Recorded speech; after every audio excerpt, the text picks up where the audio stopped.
నమస్తే, welcome to doctors talk paediatrics.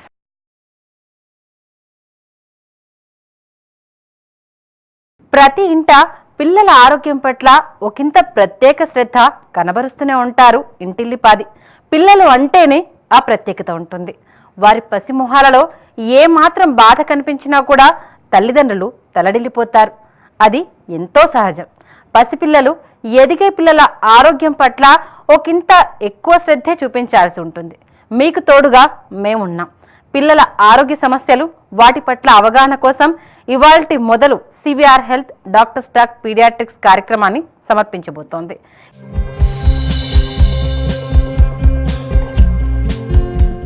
ఇవాల్టి doctors talk paediatrics లో అంశాలేంటో ఒకసారి చూద్దాం. పసిపిల్లల ముక్కు వెంబడి రక్తం కారడం వైద్యం. కనీసం 6 నెలల పాటు పసిపిల్లలకు తల్లిపాలు తప్పనిసరి. పిల్లల్లో తరచూ వచ్చే దగ్గు, జలుబు, చెవి సమస్యలు.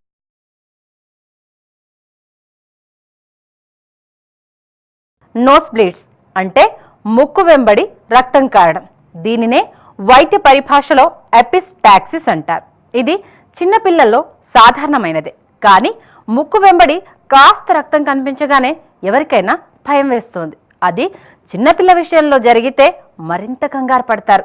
అసలు ఇలా ఎందువల్ల జరుగుతుంది? చిన్నపిల్లలకి ముక్కు వెంబట రక్తం కారటాన్ని దాన్ని ఎపిస్టాక్సిస్ అని అంటూ ఉంటాం. ఇది ఫస్ట్ మనం గుర్తించాల్సింది ఏంటంటే this is a local problem. So దాని బేసిస్ కొంచెం తెలుసుకున్నట్టయితే దానికి కొంచెం కంగారు కలగకుండా ఉంటుంది తల్లిదండ్రులకి.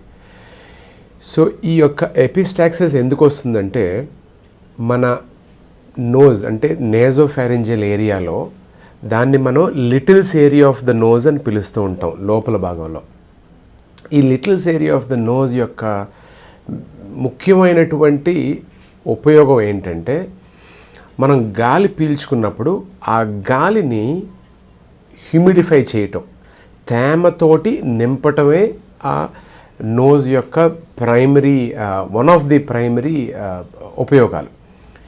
సో ఈ హ్యూమిడిఫికేషన్ చేసే ప్రక్రియలో బ్లడ్ సప్లై చాలా ఎక్కువ ఉండాలి. నోజ్ దగ్గర చాలా ఎక్కువ బ్లడ్ సప్లై ఉండాలి. అండ్ మ్యూకస్ మెంబ్రెయిన్ థిన్గా ఉండాలి. ఈ మ్యూకస్ మెంబ్రెయిన్ థిన్గా ఉండి చాలా సన్నటి పొరలాగుండి అక్కడే రక్త కణాలు, రక్త నాళాలు చాలా ఎక్కువ కేంద్రీకరించడం వలన అక్కడ బ్లడ్ సప్లై ఎక్కువ ఉంటుంది. ఎందుకంటే మనం గాలి పీల్చుకున్నప్పుడు బయట టెంపరేచర్ సుమారు 35-40, సమ్మర్లో అయితే 50 కూడా ఉండొచ్చు. ఈ బయట టెంపరేచర్ని హ్యూమిడిఫై చేసి మన బాడీలోకి పంపించాలి. ఎందుకంటే మన బాడీ టెంపరేచర్ 36.6 డిగ్రీ సెంటిగ్రేడ్. అదే చల్లటి ప్రదేశాల్లో కూడా బయట టెంపరేచర్ -10 ఉన్నా, 10 డిగ్రీస్ ఉన్నా, ఎంత ఉన్నా కూడా మన బాడీలోకి వెళ్ళినప్పుడు ఆ temperature it has to be around 36.6 degree centigrade. ఇది ఎవరు చేస్తారు? That is the job of the nose and the littles area. So ఆ గాలి పీల్చుకున్నప్పుడు ఆ గాలిని హ్యూమిడిటీ తోటి నింపి మన లంగ్స్లోకి వెళ్ళినప్పుడు బోత్ టెంపరేచర్ ఒకటి, హ్యూమిడిటీ ఒకటి, ఈ రెండు కూడా సరి సమానంగా సమతుల్యంగా ఎప్పుడైతే ఉన్నాయో అప్పుడు మన రెస్పిరేటరీ ఇన్ఫెక్షన్స్ అంటే లంగ్స్లో ఇన్ఫెక్షన్స్ రాకుండా ఊరికనే కఫం పట్టకుండా ఉంటుంది. సో అలా చేయాలంటే మన నోజ్ దగ్గర రక్తనాళాలు ఎక్కువ ఉండాలి, చాలా మ్యూకస్ మెంబ్రెయిన్ సాఫ్ట్ ఉండాలి. సో దీనికి డౌన్ సైడ్ ఏంటంటే చిన్నపిల్లలు ముక్కులో వేళ్ళు పెట్టుకుంటూ ఉంటారు, ఆడుకుంటూ ఉంటారు, ఒక్కొక్కరికి దెబ్బలు తగులుతూ ఉంటాయి, పడిపోతూ ఉంటారు. సో ఈజీగా ఎక్కడైతే ఆ ముక్కు మీద పడతారో, దెబ్బలు తగులుతాయో, లేకపోతే ముక్కులో వేలు పట్టుకున్నప్పుడు కానీ బ్లడ్ రావడం ఈజీ. ఎందుకంటే అక్కడ రక్తనాళాలు కూడా చాలా ఎక్కువ ఉంటాయి. అట్ ది సేమ్ టైం ఆ మ్యూకస్ మెంబ్రెయిన్ ఆ పొర కూడా చాలా సన్నగా ఉండడం వలన బ్లీడింగ్ ఎక్కువ జరగటానికి కారణం ఇది. సో దీనికి కంగారు పడాల్సిన అవసరం లేదు. అది పెద్ద జబ్బు ఏమీ కాదు. ముక్కు వెంబడి రక్తం చుక్కలు కనిపించడం వెనుక పొడిబారిన ముక్కు లోపల చర్మం మొదలు అనేక కారణాలు ఉండొచ్చు. కానీ ఇది సాధారణమే అని తెలుసుకున్నాక ప్రథమ చికిత్సగా ఏం చేయడం వల్ల రక్తస్రావం ఆగుతుంది అనే సందేహం మీకు వస్తుంది. దీని గురించి పీడియాట్రిక్ వైద్యులు ఏమంటున్నారో చూడండి.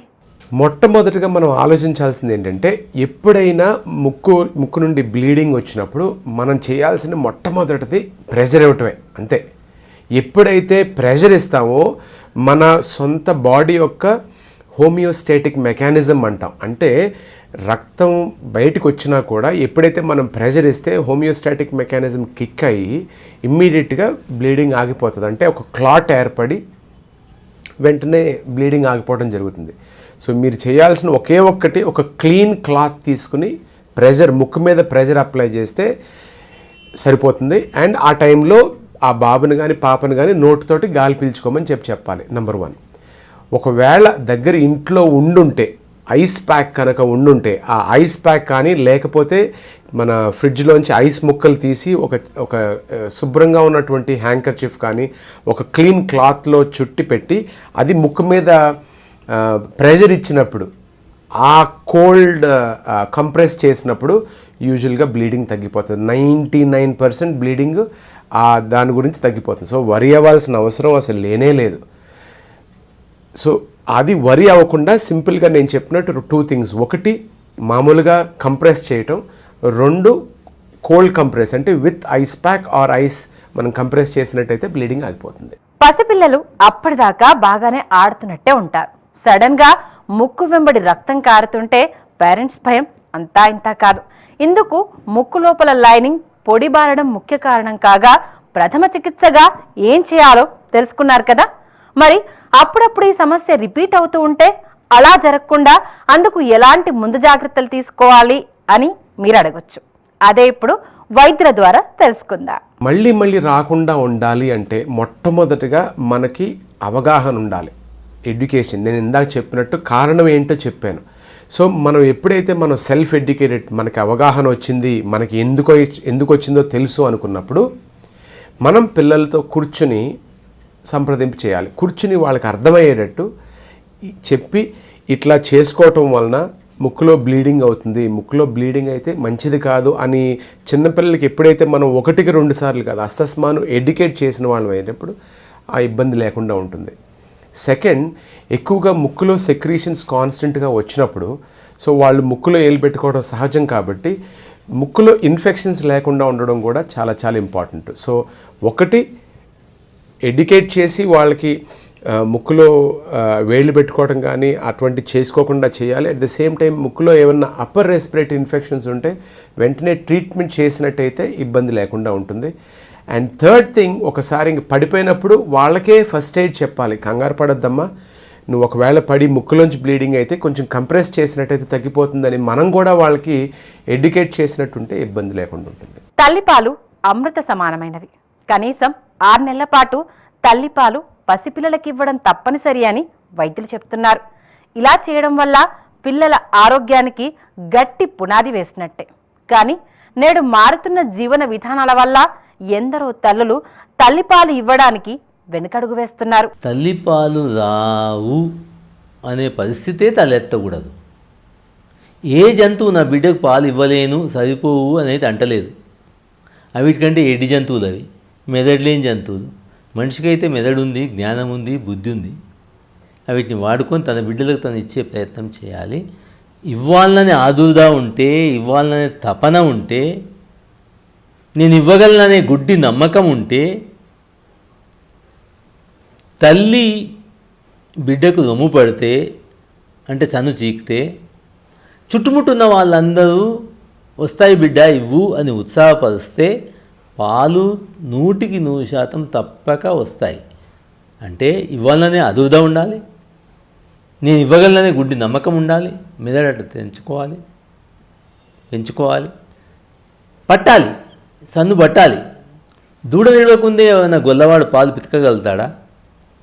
మొదలు పొదుగు గడుగుతాడు, పిండుతాడు, ఒక్క చుక్క కూడా రాదు. దూడ నిలుస్తాడు, 1 నిమిషం పట్టిస్తాడు, లాగి కట్టేస్తాడు దాన్ని, మళ్ళీ పిండుతాడు, 5 లీటర్లు వస్తాయి. అంటే ఏమర్థం?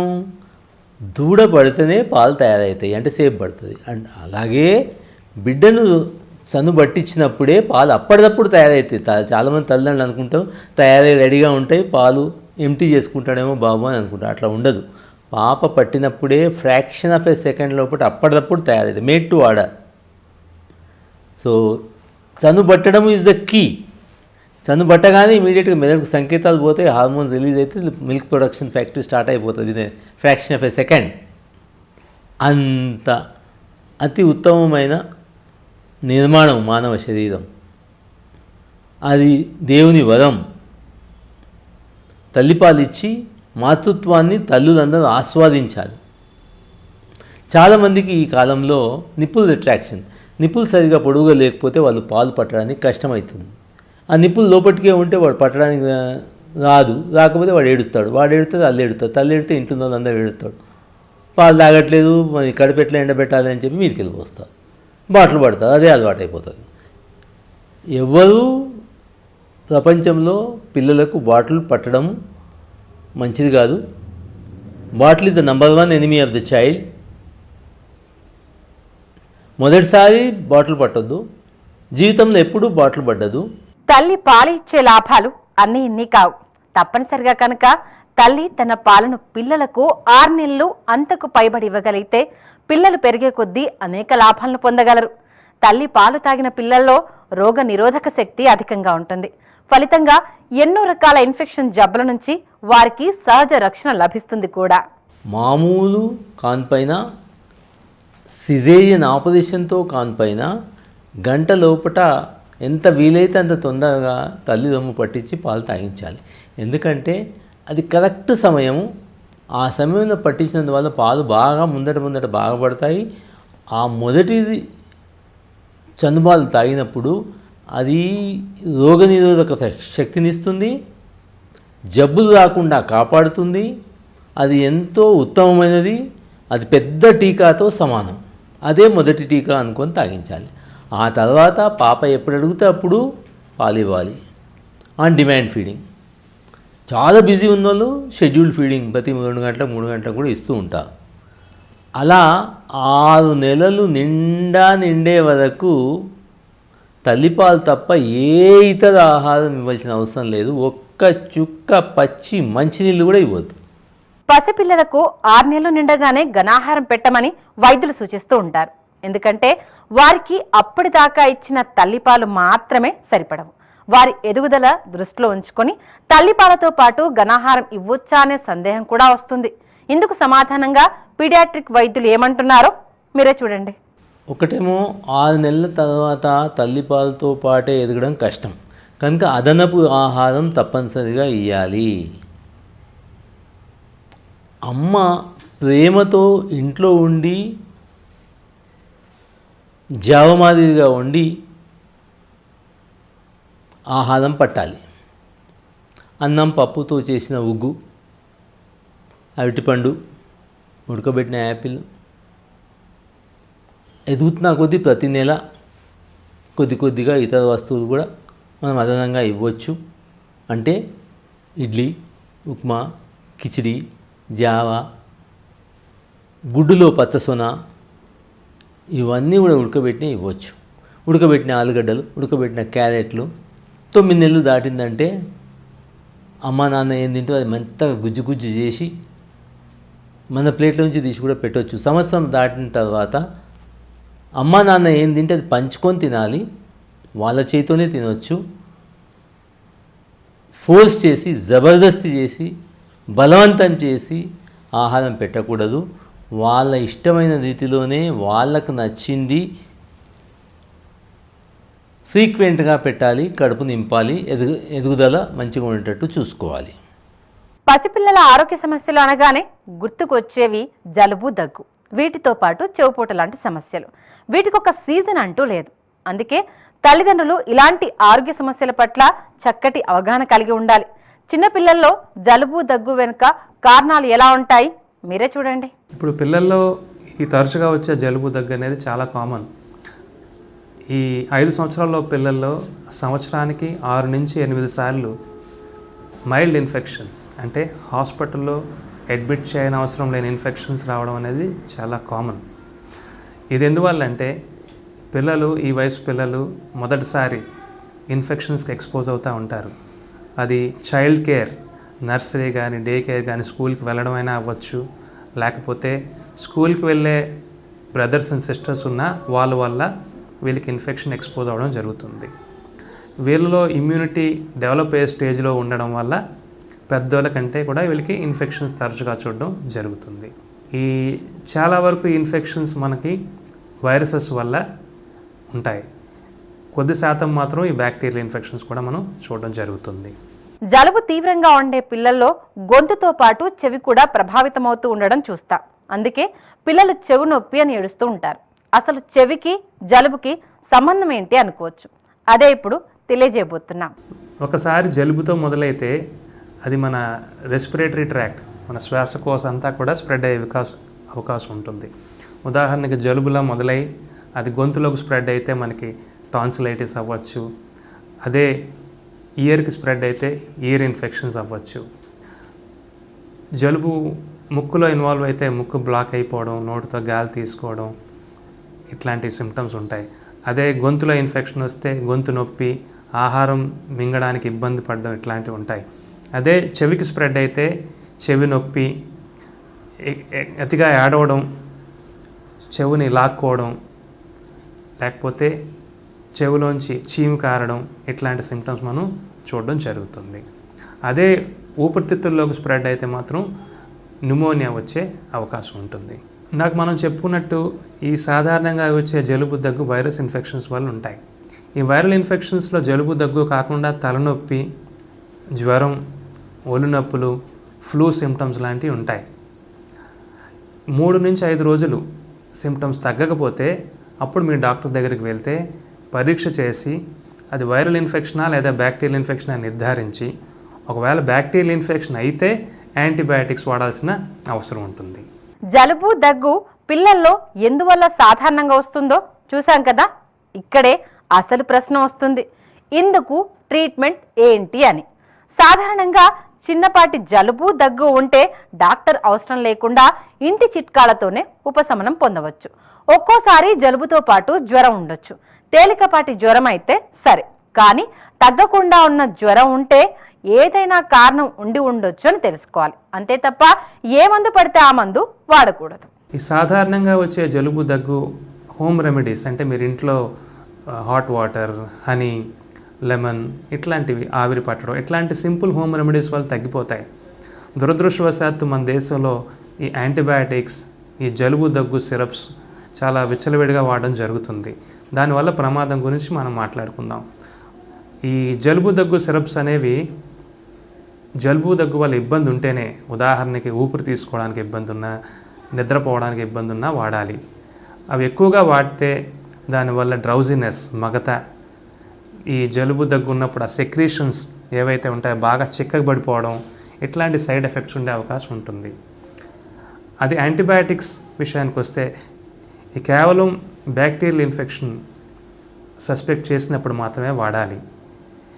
ఎక్కువగా యాంటీబయాటిక్స్ వాడడం వల్ల యాంటీబయాటిక్స్ సైడ్ ఎఫెక్ట్స్ కాకుండా ఈ పంచి మనం చూసే ఈ యాంటీబయాటిక్ రెసిస్టెన్స్, అంటే ఈ క్రిములు అవి మన యాంటీబయాటిక్స్కి అలవాటు పడిపోయి మనకి అవసరమైనప్పుడు ఆ పనికి రాకుండా అయ్యే అవకాశం మనకి ఉంటుంది. సో నేను పేరెంట్స్కి చెప్పేది ఏంటంటే, ఈ సాధారణంగా వచ్చే జలుబు దగ్గుకి దయచేసి యాంటీబయాటిక్స్ వాడద్దు. దీనివల్ల మనకి యాంటీబయాటిక్ రెసిస్టెన్స్ అనే చాలా పెద్ద ప్రాబ్లమ్స్ మనం ఎదుర్కోవాల్సి వస్తుంది. సొంత నాలెడ్జ్తో పిల్లలకు మందులు వేయడం మంచిది కాదు. అందుకే అది సాధారణ జలుబా లేదా ఏదైనా ఇన్ఫెక్షన్ ఉందా అని అర్థం చేసుకోగలిగిన అవగాహన తప్పనిసరిగా ఉండాలి. ఇవాళ డాక్టర్ స్టాక్ పీడియాట్రిక్స్లో మేము అందించిన విషయాలు మీకు చక్కటి అవగాహన కలగజేసాయని ఆశిస్తున్నాం. మరో డాక్టర్ స్టాక్ ఎపిసోడ్లో మళ్ళీ కలుద్దాం. Keep watching CVR health.